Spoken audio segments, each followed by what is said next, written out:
Bismillahirrahmanirrahim. Assalamualaikum warahmatullahi wabarakatuh.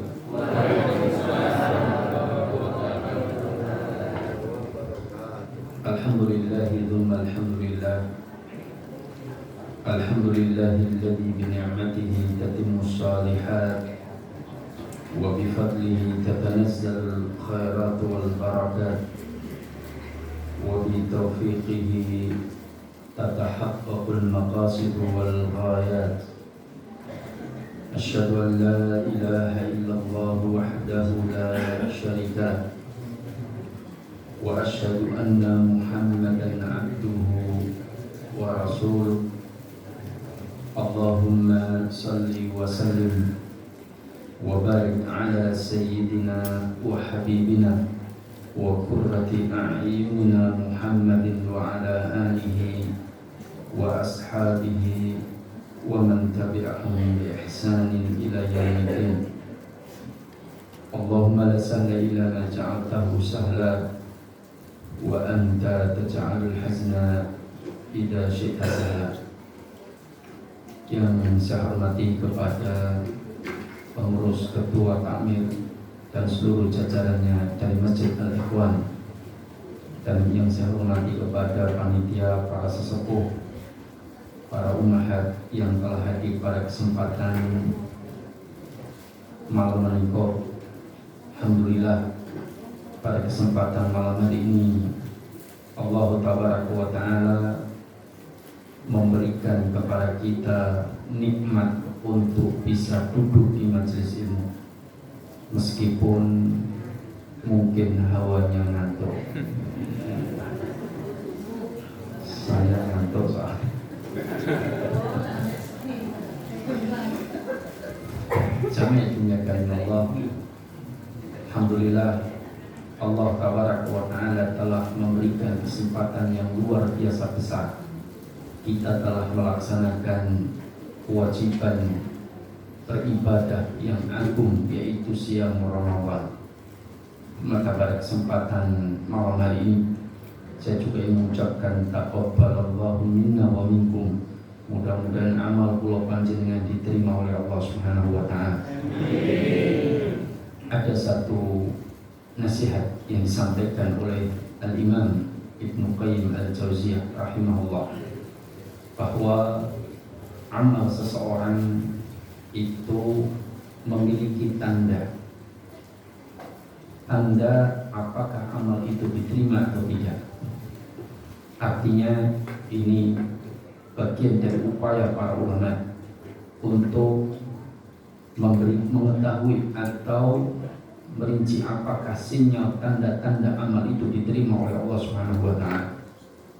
Maka kata beliau, pertama, tanda amal kita itu diterima oleh Allah adalah apabila ketika kita beramal ibadah atau amal soleh itu mampu membuat kita mudah untuk melakukan amal kebaikan berikutnya. Satu amal yang diterima oleh Allah Tabaraka wa Ta'ala jika orang itu kemudian diberikan kemudahan untuk melakukan amal kebaikan, amal ibadah berikutnya. Sebagaimana kata para ulama salaf, wa min tawabil hasanah al-hasanatu ba'da, wa min jaza'is sayyi'ah as-sayyi'atu ba'da. Dan dari hasil dari sebuah kebaikan, balasan dari sebuah kebaikan adalah kebaikan berikutnya, dan balasan dari keburukan adalah atau kejelekan adalah keburukan atau kejelekan berikutnya. Maka ada orang Arab mengatakan, al-hasanatu taqulu ukhti ukhti was-sayyi'atu taqulu ukhti ukhti. Kebaikan itu menyeru wahai saudaraku, wahai saudara. Begitu pula keburukan. Maka orang ketika melakukan kebaikan, maka ketika amal itu diterima, dia akan dimudahkan untuk melakukan amal kebaikan berikutnya. Maka oleh karena itulah kita bermuhasabah, apakah setelah selesai Ramadan kita masih beramal ibadah sebagaimana yang kita kerjakan pada bulan Ramadan, puasa, qiyamul lail, dan qiraatul Quran serta amal-amal yang lain. Paling tidak kita terus istiqomahkan meskipun tidak sebesar kuantitas di bulan Ramadan, karena tentu berbeda, nilai keberkahan berbeda, setan dibelenggu dengan tidak, kemudian dilakukan secara bersama-sama dengan sendirian, itu berbeda keadaan. Tetapi kita berupaya untuk mewujudkan amal soleh berikutnya. Paling tidak setiap bulan kita juga puasa 3 hari minimal kalau bisa, supaya apa? Menunjukkan bahwa kita juga terus beramal, diberikan kemudahan untuk beramal, agar kita memiliki tanda yang pertama, yaitu dimudahkan untuk beramal, dari tanda diterimanya amal soleh. Kemudian puasa ini boleh di awal, boleh di tengah, boleh di akhir. Kalau di tengah menjadi ayyamul bid. Saya di akhir saja Ustaz. Kenapa? Saya pilih tanggal 27, 28, 29. Lah kenapa pilih akhir? Karena tanggal tua. Berdentak. Ya enggak apa-apa, silakan. Yang penting 3 hari setiap bulan. Kemudian dia mulai upayakan meskipun tidak sebesar pada saat Ramadan 11 rakaat, 23 rakaat, tapi paling tidak tiap malam kita hidupkan witir meskipun hanya 1 rakaat. Nggak bisa bangun sebelum tidur ya. Karena witir sebelum tidur itu ulama sepakat lebih baik daripada witir hanya cita-cita semata. Gimana? Kupingnya arep witir, tangine adzan subuh. Sesuna aku arep witir, tangine omah. Sesuna arep witir, tangine malah jam 8. Maka kalau begitu ya sudah, witirlah sebelum tidur. Kemudian yang ketiga, qiraatul Quran. Artinya kita berusaha untuk melahirkan kebaikan-kebaikan berikutnya agar kita memiliki ciri amal kita diterima oleh Allah Subhanahu wa taala. Yang kedua, ada kekhawatiran amalnya tidak diterima. Orang kalau punya sifat kekhawatiran amalnya tidak diterima, maka ketika melakukan satu amalan itu dia akan sungguh-sungguh. Kenapa khawatir tidak diterima? Orang ketika daftar melamar pekerjaan, saya ngisi di Masjid Karanganyar itu, dan di bawahnya ada gedung. Nah, itu ada siswi banyak, siswa-siswi sedang antri untuk ujian seleksi. Itu enggak ada yang nunggu untuk ujian, pada masih antri panjang. Ada yang duduk di kursi, ada yang di bawah.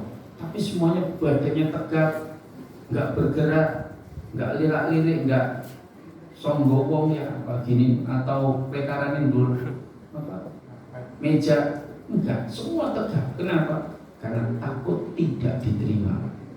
Kenapa mereka begitu? Karena sedang antri seleksi untuk menjadi pasukan paskibraka.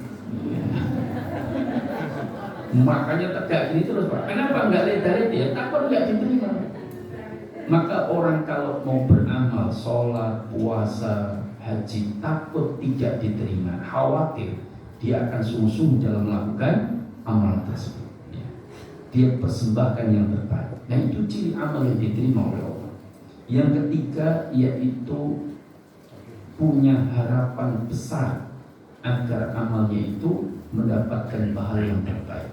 Nah, 3 sifat inilah yang disebut dengan ihtisaban. Man shoma ramadhana imanan wa ihtisaban. Betul-betul penuh perhitungan, ikhlas karena Allah, mengharap pahala di sisi Allah, khawatir amalan tidak diterima, maka dia persembahkan yang terbaik. Nah, ini tentang yang ketiga, yaitu mengharap betul pahala di sisi Allah. Kalau dia ada harapan pahalanya mengharap pahala di sisi Allah, maka dia akan wujudkan apa? Dia akan wujudkan dengan terus berdoa setelah beramal, memohon agar amalnya diterima. Tapi kalau orang itu sholat ditekoni nilai, sholat itu kira-kira tompo berapa? Mungkin masih penting sholat ratu sobar rampung, tompo berapa mungkin ranggagas. Nah orang seperti ini biasanya amal ibadahnya ecek-ecek. Kalau ecek-ecek Pak, ceng-ceng Pak. ceng-ceng kuwi. Apa itu? Kurang berkualitas Pak. Ya biasa-biasa. Allahu Akbar langsung kelingan depok nggawo. Oleh manuk balik. Semacam-macam. Ya kenapa? Ya karena dia tidak begitu mengkhawatirkan amalnya diterima atau tidak. Penting sholat rampung banting radu so. Ya seperti itu, itu ya berarti. Maka ada harapan besar agar amalnya itu diterima sehingga dia terus berdoa kepada Allah. Kemudian yang terakhir, merasa amalnya kurang sempurna sehingga ketika merasa amalnya kurang sempurna, ia akan jauh dari sifat ujub, sifat bangga dengan amal. Karena sifat ujub itu bisa merusak atau menghalangi kita mendapatkan pahala di sisi Allah.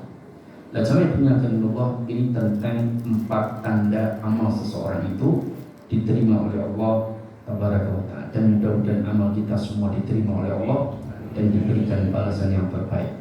Dan mudah-mudahan kita semuanya bisa reuni di surga. Nah kalau reuni di dunia itu kadang-kadang waktu ngelawasi. Loh iya Pak, ada itu kemarin baru puasa kemarin Pak. Saya itu didatangi salah seorang. Ustaz, tolong saya Ustaz, istri saya tolong dinasihati. Karena istri saya kayaknya pernah juga ikut kajian antum.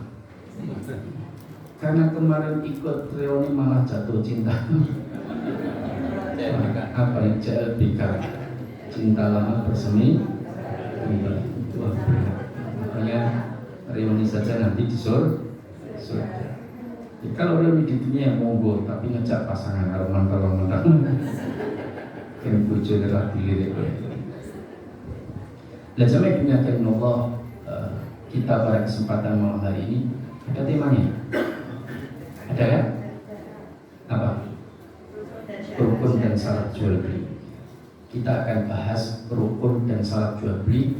Mungkin saya akan banyak mengkaitkan dengan pelaksanaan udhiyah, penyembelihan hewan kurban. Nah, pertama, dalam jual beli kita wajib memahami ilmu rukun dan syarat jual beli. Ini wajib, setiap orang harus tahu.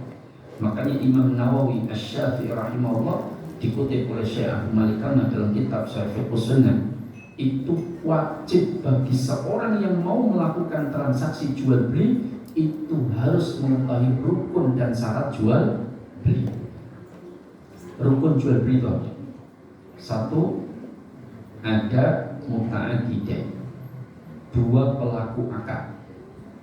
Siapa? Al-ba'i wal mushtari, penjual dan pembeli. Yang kedua, yang ketiga ada mabi atau sil'ah, barang yang diperjual belikan atau objek transaksi. Jadi ada penjual, ada pembeli, ada objek transaksi. Yang keempat siwa atau ijab kabul. 4 ini menjadi rukun dalam sebuah jual beli. Nah sekarang bisa enggak dalam sebuah jual beli pembeli dan penjualnya wongi podo? Bisa enggak? Bisa atau tidak? Misalnya handphone Pak ya, milik saya, tak jual, berarti yang jual siapa? Saya. Terus handphone ini dibeli oleh siapa? Oleh saya. Sakit kan mendengar ini? Koyot yang hitam ya. Sing punya saya jual, berarti penjualnya saya. Yang beli ya saya. Bisa nggak seperti? Bisa, tapi nggak boleh. Contoh, ini saya kaitkan dengan udhiyah, penyembelihan hewan kurban. Saya diangkat sebagai ketua dalam ketakmiran panitia hewan kurban. Saya diangkat sebagai ketua pembelian hewan kurban. Karena saya dapat amanah duit 25 juta kali 5, berarti 125 juta untuk dibelikan sapi Pak. Siapa yang beli? Saya, kan ngerti Pak? Ustaz ini uang 25 juta kali 5 125, antum pegang, tolong belikan sapi 5 harga 25an. Saya terima, siap. Setelah saya terima, tak tukoke sapiku dewi. Paham ya? Berarti siapa penjualnya? Saya. Siapa pembelinya? Saya. Nah, ini dianggap oleh para ulama bermasalah. Saya tidak akan bisa bersikap objektif, Pak. Paham ya? Objektif. Karena ini ada kasus, Pak. Betul, ini ada satu kasus. Saya nggak sebutkan kasusnya di mana. Tapi yang jelas ini kasusnya nyata.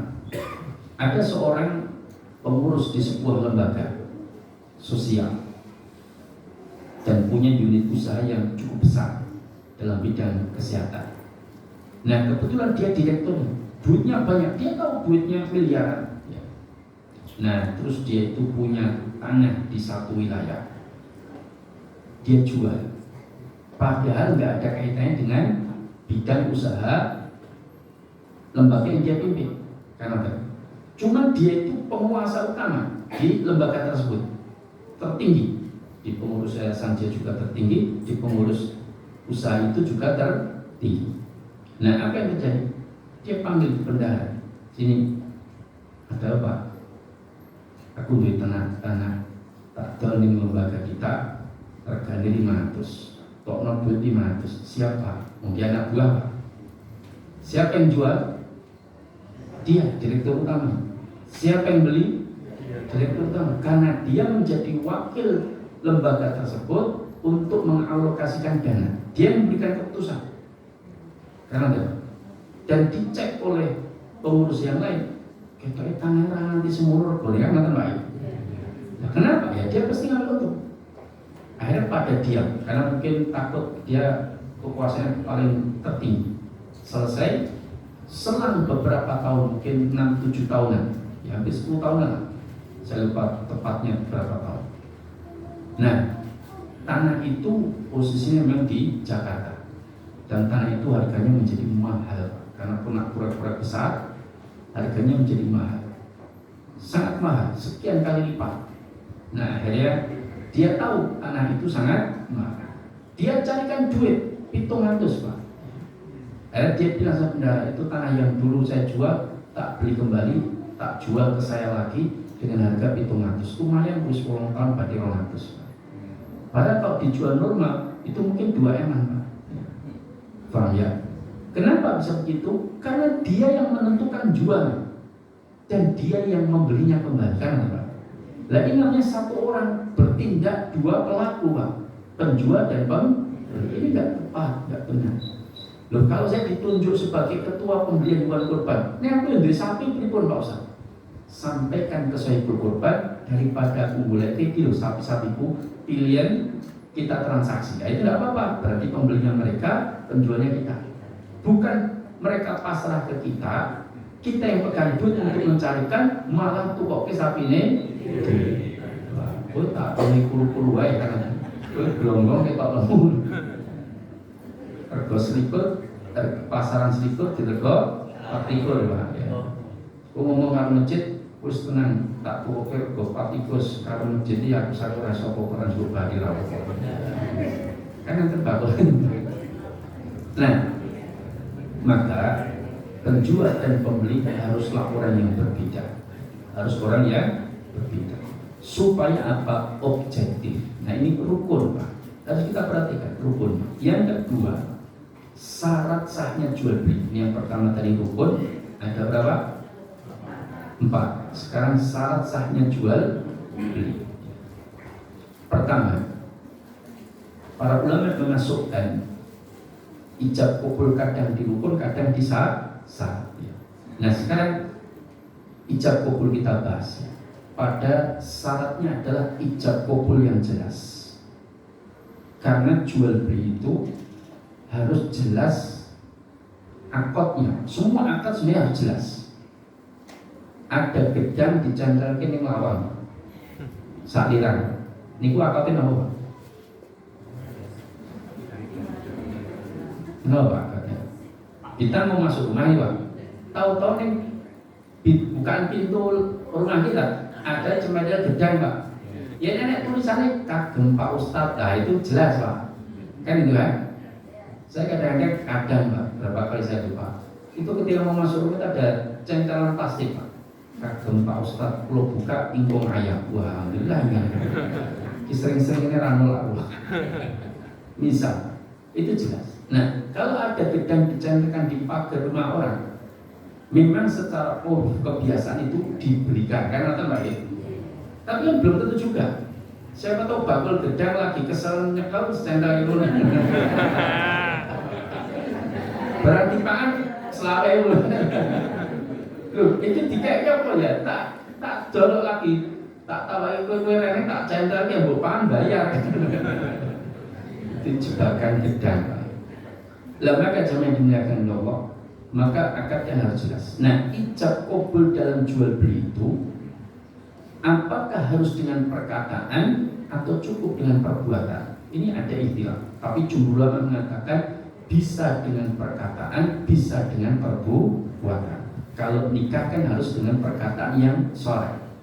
Ankah tuka wazawaj tuka fulana binti fulan bimahrin ada watis sholat dan saya nikahkan kamu dan saya kawinkan kamu dengan fulana binti fulan dengan mahar seperangkat alat sholat dibayar tunai.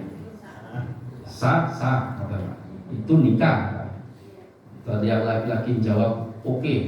Yang kedua, saya itu pernah lihat ada laki-laki di yang terlihat bapak ya. Aku nikahkan engkau dengan putriku macam-macam selesai. Saya nanti bilang oke. Terus kon ulang Pak. Wah, iki baik kaya koncone nekeran. Nah, ini tentang ijab kabul dalam nikah. Memang harus ada kata-kata yang jelas.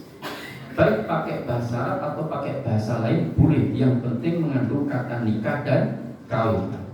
Nah, sedangkan jual beli, apakah harus menggunakan perkataan jual atau beli? Jumhur ulama mengatakan tidak. Ada orang datang warung, belum sekilo mas, nggih, mola sewu, kata baik. Ada kata jual dan beli? Enggak ada Pak. Dia bilangnya gula sekilo, karena baik. Si jenis ngomong mola sewu kan, longke kan Pak. Enggak ada kata saya beli gula Anda sekilo, saya jual gula saya 15.000 per kilo, setuju sah mas bisa? Enggak seperti itu. Berharap nikah oleh. Maka kata Imam Nawawi Asy-Syarih, kita kembalikan kepada uruf karena Rasulullah tidak mengatur secara detail. Yang penting ijab kabul, yaitu baik dengan perkataan menurut ulama mazhab Hambali maupun dengan perbuatan. Kalau mazhab Syafi'i lebih condong dengan perkataan apapun. Tapi kalau dengan perbuatan saja, sebagian Syafi'i tidak menerima, harus dengan perkataan. Karena ada jual beli yang sifatnya mu'athah. Apa itu mu'athah? Jual beli tanpa ngomong apa-apa. Betul Pak? Tapi nggak bisu. Saya pernah loh Pak. Misal ya, kita dorong motor karena motornya kendaraan bensin. Sampai bensin eceran, kita berhenti di situ. Kita buka jok ngambil duit 12.000. Kising dodol ngerti kita mau beli bensin kan atau enggak? Sing dodol menunggu orang ngomong apa? Kita ngelongke diterima dia 12.000 karena disitu ada tulisan 12.000, dia ambil bensin masukkan. Dia ngalamun tentang apa sing tuku yo ngalamun tentang apa nggak gas kebetulan. Dilebokke kok rampung tutup. Dia masuk rumah, kita pergi. Pernah begitu? Pernah Pak. Lah itulah disebut dengan bai'ul mu'athah. Jual beli tanpa ngomong apa-apa. Dalam mazhab Syafi'i itu enggak sah menurut sebagian mazhab Syafi'i. Tapi mazhab jumhur Maliki, Hanafi, Hambali sah. Karena jual beli itu tidak harus dengan kata. Dengan kata-kata loro bisu terus dodolannya dia. Nah, maka sah selama dengan perbuatan. Karena saya datang ke pom bensin encer, saya buka jok, buka tutup bensin terus ngelongke rolase ini nggak mungkin selain beli bensin Pak. Nggak mungkin penjualnya datang bensin mas buatan ngomong buka dong. Pak diajar lagi. Ya kan nggak mungkin Pak. Nah maka perbuatan saya itu menunjukkan jual atau beli. Nah ini ijab kabul.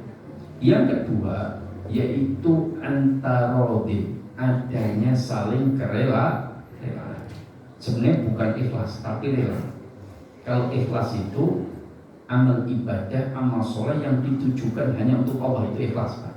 Tapi kalau jual beli terus utangnya rasa dibayar, itu rela, meridokan, merelakan utang kan itu kan. Kayak halal bihalal kosong-kosong kan Pak. Utangnya kosong-kosong Pak. Nah maka artinya kerelaan itu menjadi syarat. Karena jual beli yang dipaksa itu tidak boleh. Anak kecil dipaksa menjual barangnya nggak boleh, nggak sah. Harus ada kerelaan. Nah, yang jadi perdebatan bagaimana jika jual belinya itu karena sungkan. Tahu sungkan Pak? Pekewo. Karena pekewo. Ya memang kadang-kadang untuk menentukan pekewo atau tidak ini ya bisa dilihat kondisinya, tapi kadang-kadang juga agak sulit dihindari.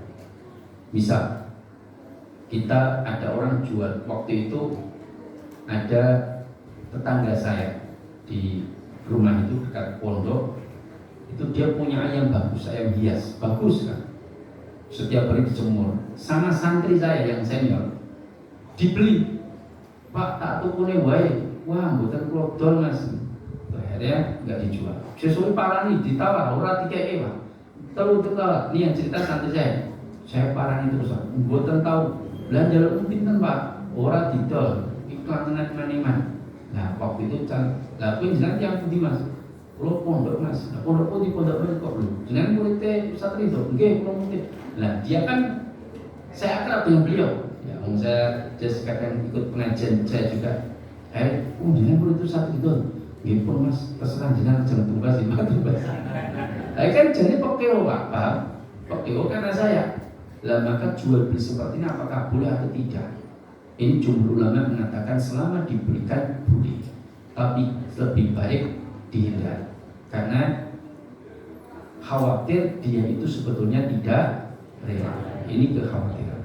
Kan kadang-kadang pintu dari kebun didol Pak Di. Wah jadi buatan Pak Ustaz. Dan pun jenengan kerso, ya aku pengen tak tukune wae. Wah, dipun nggih jane tiang tinggalane Mbak Kakuk. Wes tak tukune piro? Nggih Pak Ustaz pun monggo manut kula sedol jenengan. Pun sak sukane panjenengan pinter. Nah itu kan oke ya tidak. Ya, makanya Rasulullah itu kalau diberikan barang karena sungkan itu Rasulullah tolak.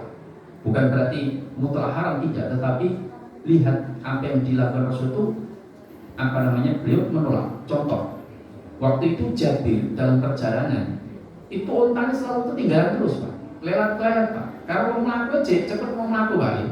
Akhirnya Jabir sudah bosan capek, tak colke wae kan melaku saja.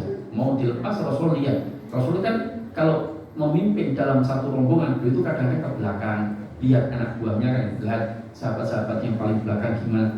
Orang terus menuju orang nonton anak buah enggak? Rasul kadang belakang, kadang di tengah, kadang di depan. Nah pas Bapak lihat Jabir, kenapa Jabir? Unta saya sakit ya Rasulullah, mau saya buang. Maka kata Rasul jangan. Lalu dicaplek punggungnya unta oleh Rasulullah, dicaplek begitu langsung sehat Pak. Giras dan jalannya cepat. Nah ini mukjizat Rasul. Mukjizat Rasul itu ada berapa? Ada berapa?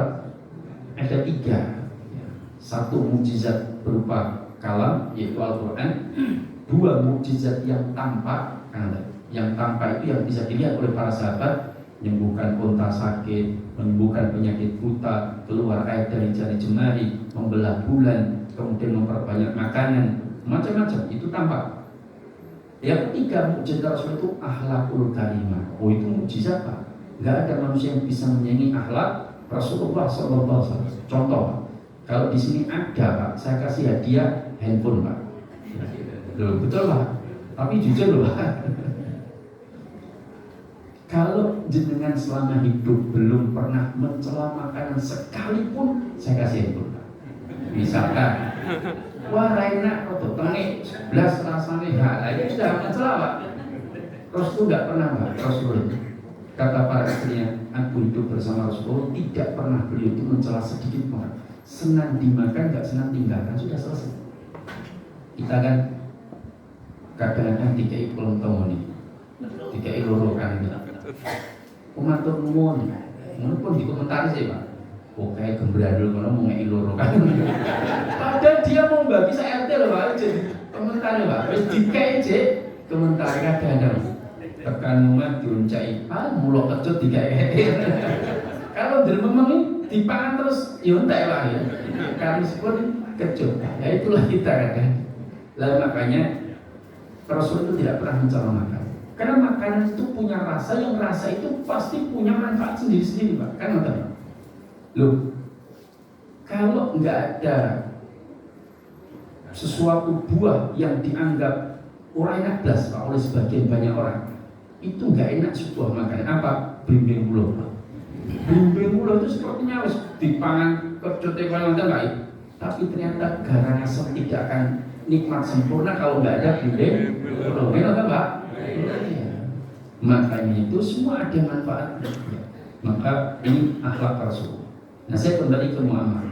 Nah jadi yang kedua antarodin harus dengan kerelaan. Maka ketika Jabir sudah sembuh sehat untanya, maka dibelilah Rasulullah. Ya Jabir, tak beli untamu, berapa kamu jual? Kata Jabir, tidak ya Rasulullah, tidak kujual, tapi untuk engkau saja. Kalau Ustaz zaman sekarang gitu. Wah, alhamdulillah. Rasulullah tidak wahai Jabir, jualah untamu kepadaku. Sebutkan harga. Tidak ya Rasulullah, kata Jabir, buat engkau saja Rasulullah. Kata Rasul tidak. Kenapa? Andai kan Jabir tadi mau ngasih, seharusnya sebelum ditawar itu sudah dikasihkan dulu kan teman-teman. Kalau Rasulullah didatang, ya Rasulullah ini ada hadiah untukmu, diterima sama Nabi. Tapi kalau, lambimu apik tak tukul, pun genjengan mawon. Nah itu tidak mau Rasulullah, paham?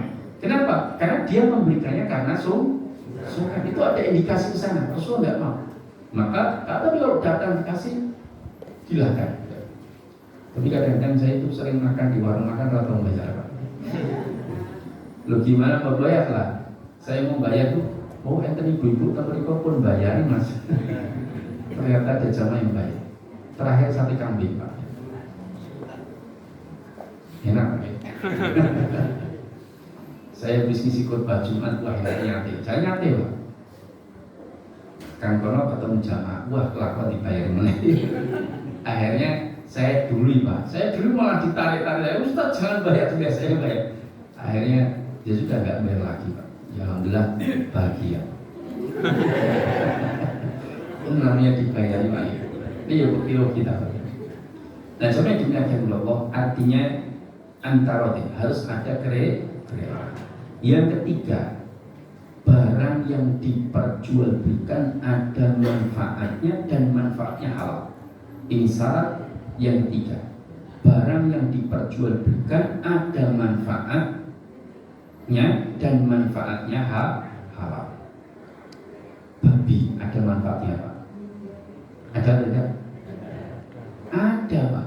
Orang kelaparan dikasih kung babi kenyang Pak, ya tidak? Bermanfaat nggak? Manfaat, tapi haram kan? Kecuali kalau nggak ada selain itu, dan itu pun hanya untuk menegakkan tulang punggungnya saja, tidak boleh sampai kenyang menikmati ya, pokoknya bisa hidup saja. Kalau misalnya di penjara nggak dikasih makan kecuali daging babi, maka dia boleh memakan itu, tapi hanya sekedar bisa bertahan hidup saja. 100 wah lumayan, mumpung di penjororan dinikmati oke itu nggak boleh. Nah ini tentang menjualbelikan sesuatu yang harus ada manfaatnya dan manfaatnya halal. Ada orang menjual sesuatu tapi tidak diketahui manfaatnya. Contoh misalnya, Mas, saya habis panen Mas. Panen apa? Ternak anak saya. Kebetulan ada 39 ekor. Saya borongkan ke jenengan pun nang tumbas 10.000. Murah kan Mas? 39 ekor? Iya. Tadi malam saya nyeriti anak saya untuk tolong 39 ekor tumor. Saya jual ke jenengan. Boleh nggak? Tidak boleh. Kenapa? Apa manfaat tumor itu bagi pembelinya kan nggak tahu? Masa jual tuh? Kalau dia tidak diketahui manfaatnya tidak boleh. Meskipun secara hewan tumo itu ada manfaatnya, Pak. Betul, Pak? Apa Pak manfaatnya? Rombongan Pak. Manfaat tumo, Pak, itu sebagai bekam alamiah kepala. Kamu jangan nggak percaya, betul? Ya, ya betul, memang garuk-garuk, Pak. Tapi dia membekam kepala, Pak. Nah, ini cuma hipotesa yang saya miliki. Saya beberapa kadang-kadang berpikir, kenapa sih orang dewasa kok nggak ada tumonya? Yang ada tumo itu hanya anak kecil. Kenapa? Karena kepalanya panas, banyak masalah. Tumo nggak bisa hidup, Pak, di sana. Nggak nyaman, Pak. Nah, sedangkan di anak kecil itu siji rangkir utang, gitu nonton, Pak. Rangkir SPP, rangkir semacam-macam raduna naik bojone kan ya. Lah maka fresh, Pak. Makanya kepalanya seger. Jadi tubuh itu bisa berkembang dengan baik. Saya itu tidur sama anak saya yang tumonan itu juga pernah masuk ke tempat saya, Pak. Pada tidur bareng jejer, hampir jejer, Pak. Saya juga ya kenapa ya jejer. Tapi kalau jejer sama anak saya yang lain yang sudah bersih, nulari, Pak. Cepet banget, Pak. Makanya saya pikir opo aku kayak masalah kayak gitu. Sehingga tumonya nggak bisa bertahan hidup. Nah, menjual belikan barang yang tidak diketahui manfaatnya atau manfaatnya haram tidak boleh. Contoh, saya pernah isi pengajian di rumah orang setelah pulang haji, Pak. Jadi tasyakuran haji. Selesai kajian, rampung, kita makan-makan, selesai makan, pada bubar. Sohibul Bait datang saya, Ustaz, saya mau bertanya, Ustaz. Oh ya, mau silahkan. Apa? Saya itu diberitahu teman saya bahwa haji saya tidak diterima. Kok bisa begitu? Ya katanya harta saya haram. Memangnya jangan kerja apa? Saya peternak, Ustaz. Kok ada bilang haram? Padahal saya ternak, Ustaz. Dan ternak apa, Pak? Babi, Pak, Ustaz. Waduh, berarti kalau mangan hasil babi. Iya, mangan hasil ternak babi. Dan jenengan hajinya dari mana? Ya hasil ternak babi, Ustaz. Waduh, jenengan. Lah kan yang haram memakannya, Pak Ustaz. Saya kan nggak memakannya, saya cuma ternak. Loh, Pak, Allah itu kalau mengharamkan sesuatu, Allah haramkan pula jual belinya. Innallaha idza harrama syai'an harrama thamanahu. Allah itu jika mengharamkan sesuatu, Allah akan haramkan juga thamannya atau memperjual belikan. Enggak boleh, babi haram ya enggak boleh diperjualbelikan. Ya, tidak boleh. Nah, terus gimana, Ustaz? Udah musnahkan. Waduh, mana Pak Ustaz? Kalau dijual dulu nanti ya sami mawon, Pak. Ya itulah resiko. Dulu sahabat ketika turun ayat tentang haramnya khamr, itu langsung ditumpahkan di jalan-jalan, Pak. Wadah berdirikan berdem-dem, dan itu sudah tahunan beliau para sahabat itu membuat khamr. Tapi ketika turun ayat tentang khamr, enggak kemudian ya Rasulullah ini harganya ratusan dinar, pulau darumnya mungkin duitnya tinggi manfaat, enggak, dibuang itu khamr, Pak. Maka jual beli barang harus ada manfaatnya dan manfaatnya halal. Yang ke berapa? 5 ya. 4. Yang keempat, barangnya diketahui kedua belah pihak. Tidak boleh menjual belikan barang yang mengandung gharar. Gharar itu jahalah, ketidakjelasan. Barangnya harus jelas. Maka dulu kita sering proteskan tentang tukar kado. Belum pernah saya bahas ini juga kan? Tukar kado. Belum. Tukar kado. Kenapa tukar kado itu haram? Karena tukar kado ini yang banyak kan di Malang Tirakatan loh, Pak. Ada, Pak? Sini ada. Di kampung saya ada, Pak. Di Bintang sana banyak. Dan rata-rata begitu. Jadi saling tukar kado. Nah, apakah boleh? Tidak boleh. Loh, kenapa, Ustaz? Kan kita sekedar ngasih hadiah. Hadiah itu boleh mengandung gharar. Misal, jenengan datang ke rumah saya terus ngasih bungkus hadiah. Di dibungkus isinya saya nggak tahu, boleh nggak saya terima? Boleh, meskipun mengandung tidak jelas karena hadiah. Tapi kalau jual beli nggak boleh. Loh, kita tuh kan hadiah Ustaz, bukan jual beli. Loh, kita harus bedakan dulu apa itu hadiah, apa itu jual beli, Pak. Jual beli itu al-mubadalah, yaitu saling mengganti, Pak. Kalau saya mengatakan, Mas, aku harap mengumumkan ikan bola-bola. Siap Pak Ustaz, saya terima dengan lapang hati. Siap. Nanti tunggu ya, 10 menit lagi sampai. Siap. Saya datang, ini Pak oleh-olehnya. Saya bungkuskan bakpia patok, kemudian lento goreng, kemudian belanggrek. Saya bungkus, saya kasihkan jenengan. Jenengan nggak tahu isinya apa? Boleh terima, boleh. Tapi ketika jenengan tidak tahu isinya, dengan terima, terus saya mengatakan, Pak, ini hadiah dari saya buat jenengan, oleh-oleh dari Jogja. Ini matur ketika saya mau pulang, ini ikut terasi 1 selawe. Saya ngasih hadiah atau jual beli? Jual beli, karena saya minta pengganti, Pak. Kalau hadiah itu memberikan sesuatu tanpa meminta pengganti, baik berupa barang, baik berupa uang maupun jasa. Tapi kalau hadiah lomba, tapi kalau jual beli minta pengganti. Lalu judulnya saja, yuk tukeran kado. Lah itu berarti jual beli, Pak. Saya ngasih kado, dia syaratnya dia juga ngasih kado saya, meskipun dinamakan hadiah. Kata para ulama, al-asma la tughayyir al-haqiqah. Nama tidak berubah hakikat. Kalau hakikatnya itu ya itu, meskipun namanya dirubah, maka tidak berubah. Lah terus gimana Ustaz solusinya? Barangnya dibuka, kan ada ya? Yo jol-jolan kowe apa? Jadah bakar, waduh halal untuk hilang Ustaz. Misalkan, liane wae karo liane, enggak ada masalah. Kita tukeran. Boleh, asalkan jelas barangnya. Karena itu masuk kategori bai'ul muqayyadah. Barter, kan ada? Barter itu wajib harus barangnya jelas. Tapi kalau hadiah enggak apa-apa. Kan ada hadisnya Ustaz, tahabu, salinglah memberikan hadiah, kalian akan saling mencintai. Saling memberi hadiah itu contohnya begini. Saya pagi ke rumah jenengan bawa mengkok opor, Pak, opor mengkok 1 panci. Saya nggak minta apa-apa, tapi sorenya jenengan datang bawa kambing guling, Pak. Karena enggak? Boleh nggak? Boleh, dan itu bagus. Pemetenanan di Pulau Terima. Nah, boleh. Atau misalkan saya datang ke rumah jenengan, bawa oleh-oleh, saya kumpul plastik, isinya jenengan nggak tahu. Kalau isinya apa? Getuk goreng. Saya kasihkan jenengan, Pak, ini ada oleh-oleh. Makasih Ustaz, jazakallahu khair. Udah ya, saya mau pulang dulu. Jangan pulang dulu Ustaz, sebentar. Kenapa? Pokoknya jangan pulang. Akhirnya jenengan rembukan sama istri. Akhirnya diambil keputusan, semua perhiasan emas, uang dikumpulkan semua. Dibuntel plastik, kemudian Ustaz, saya ingin balas hadiah Ustaz. Ini tolong diterima. Boleh nggak? Boleh.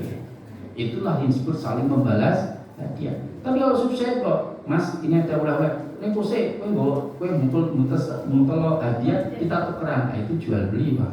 Paham? Tapi kalau saya ngasih nggak minta apa-apa, terus dia membalas saya, meskipun sama-sama terbungkus tidak ada masalah. Tapi kalau sudah, ayo kita tukar kado, nah itu sudah jual beli. Kalau barang yang terbungkus nggak kelihatan, tidak boleh. Tidak. Banyak kasus-kasus jual beli yang tidak jelas, seperti keramik BS itu, Pak. Kalau di pasar Legi itu ada penjual keramik cacat itu yang apa? BS.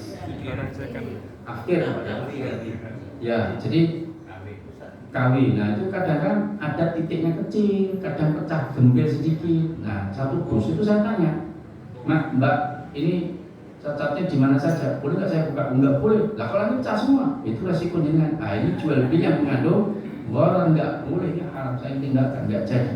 Saya waktu tadi diberitahu kalau keramik konkret murah, granit harganya bisa 40% lebih murah, tapi cacatnya rakitok katanya dia. Barang taktil ini ya memang cacatnya sedikit, tapi kadang-kadang ada yang gembel, ada yang pecah jadi 2. Tapi nggak jelas, nggak boleh dibuka, itu yang jadi persoalan. Maka kalau seperti itu, maka tidak boleh. Barang harus jelas. Yang keberapa? Kelima, harga barang harus jelas. Harga disepakati dengan jelas. Tidak boleh ngambang. Tidak boleh kita itu bertransaksi barangnya sudah diterima, ini regone ra jelas. Ini kasusnya banyak Pak, terutama di warung makan. Ini nonton Pak. Kadang-kadang baru mangan sak keluarga, pinter Pak, niki dihitung sama penjualnya, kadang-kadang cepet banget loh Pak, ini tenanan konon. Setelah saya petang atas selilikur Mas, komentarnya apa? Ikan Tuhan terusak. Kenapa? Karena dia nggak tahu tuh segoliwat mau regone piro, gedang goreng regone nggak tahu. Dia yang tahu hanya penjual.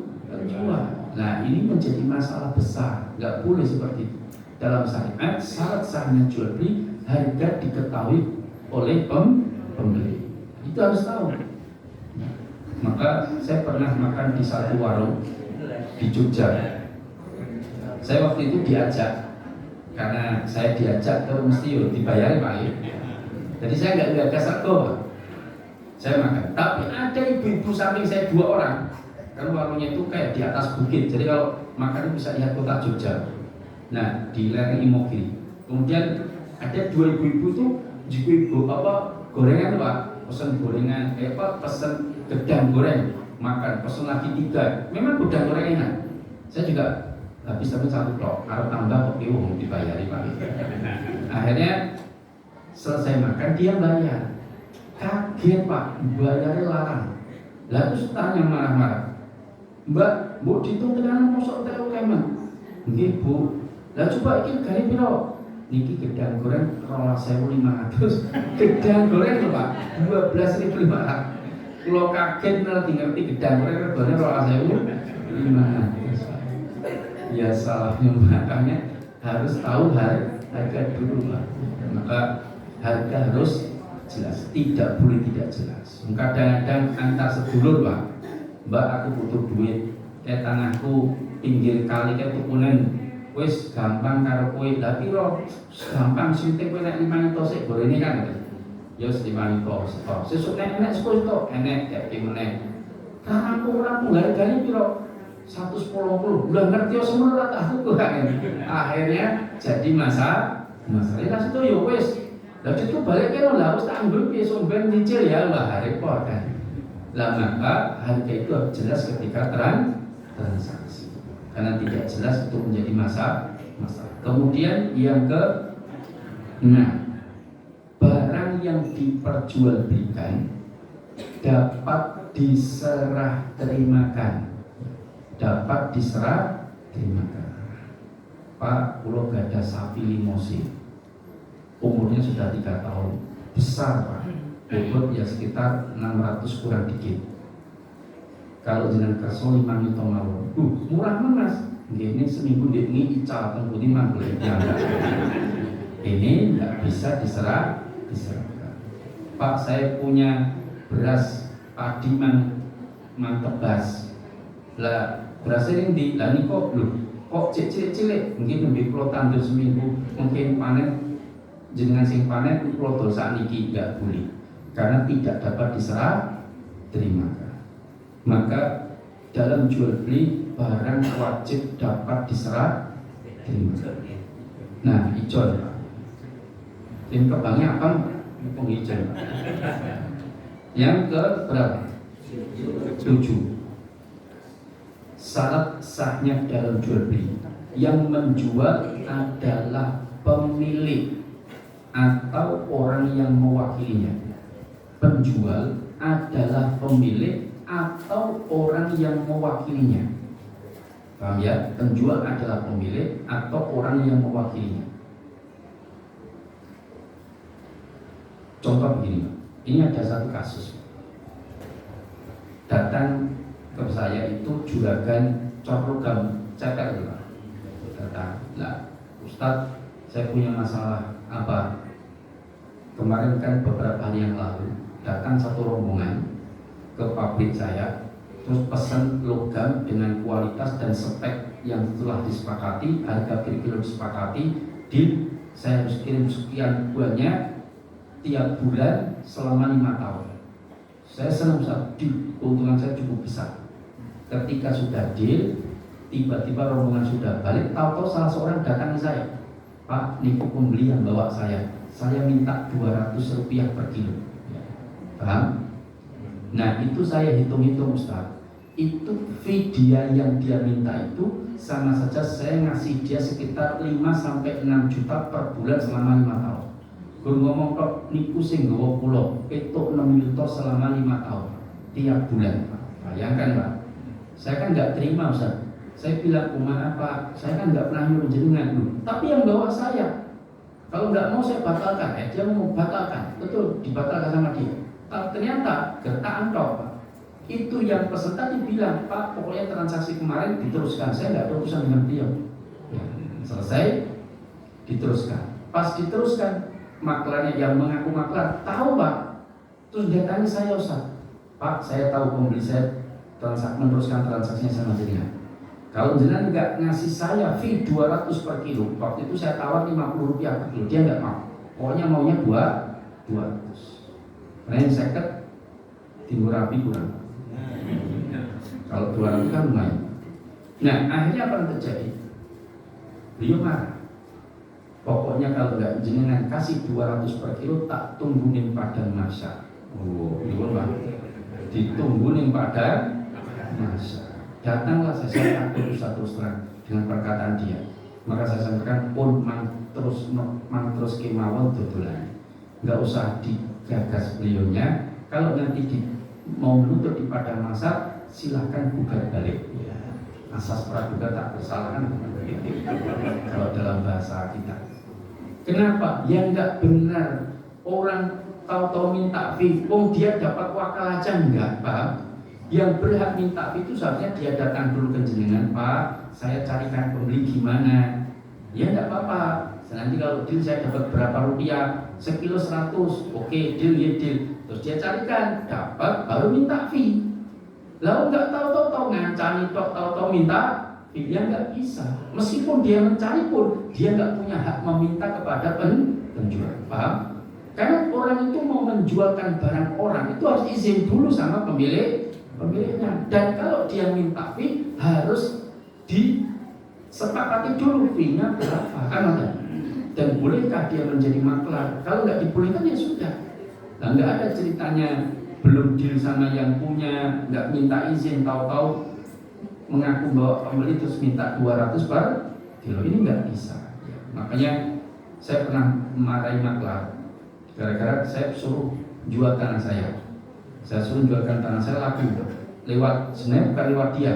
Dia lihat tulisan saya yang saya tancapkan, tapi kebetulan yang ngantar ke rumah dia. Saya tanya, jenengan dari dia atau dari tulisan saya yang saya tancapkan nomor telepon? Dari tulisan Pak. Kebetulan dia lewat.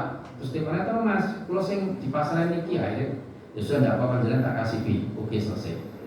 Deal 90 juta waktu itu deal selesai. Habis itu dia tak ngurus macam-macam.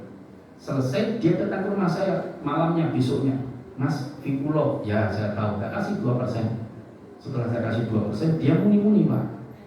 Muni-muninya bukan kepada saya, dia menceritakan pembelinya kurang ajar kata dia. Saya cuma dikasih 500 ribu. Loh, dia kan minta fee 2%, cuma dikasih 500 ribu. Sing kurang ajar itu jenengan, saya bilang. Dia kan pembeli, memangnya jenengan pernah deal sama dia, Pak tak carikan tanah nanti kalau dapat saya minta fee 2%. Pernah begitu? Enggak. Lalu beliau diminta fee yang enggak benar, Pak. Kecuali kalau dia ngasih itu sudah alhamdulillah. Kalau dia ngasih 2%, 1%, 500 terima saja. Tapi kalau jenengan minta enggak berhak. Sebab berhak itu kalau jenengan deal dulu sama dia, Pak tak carikan tanah nanti kalau dapat saya minta 2%. Dia mau silahkan. Kalau enggak boleh tahu-tahu minta. Bisa aja ada pegawai toko Pak ngetol barang. Lalu datang orang beli, Pak ini barangnya berapa? 350, oke. Saya beli ya, nggih. Setelah dibeli, Pak visa mana? Loh, kok jenengan minta visa ya? Ini barangnya juragan saya kan cuma menjualkan, jadi saya minta visa. Boleh Pak? Situ? Wah, ditutup sing dodol mana ya? Kan nggak pas. Makanya kita harus tahu tentang perwakilan. Ya. Maka saya pindahkan Allah pun jam sama ini. Udhiyahnya belum. Banyak kasus di udhiyah sebetulnya. Tapi panjang. Ada pertanyaan? Kita jam berapa? Jam 9. Jam 9. Siap. Wadah monggo silakan. Waalaikumsalam.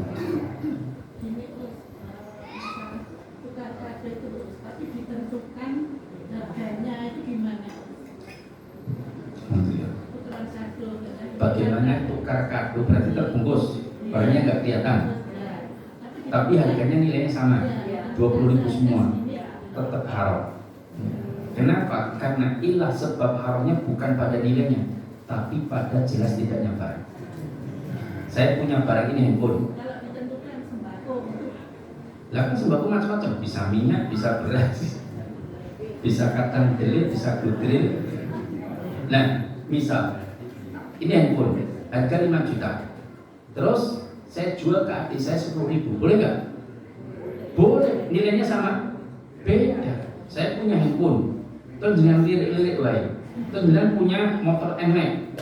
Pak Ustadz, tukuran Pak Ustadz motor NMAX pulau kali handphone dengan, saya siap, kan? Dan boleh nggak? Boleh Pak. Kenapa? Ini bukan barang ribawi yang sejenis, maka nggak ada masalah nilai berbeda. Jadi bukan pada nilainya, tapi pada jelas tidaknya Mbak. Makanya kalau tukeran dibuka saja atau plastiknya transparan. Jadi kita apa kui? Waduh, pete rasido kan? Dan gitu, demikian. Bapak-bapak mau wakili satu? Nggak ada, alhamdulillah. Pengantar baik.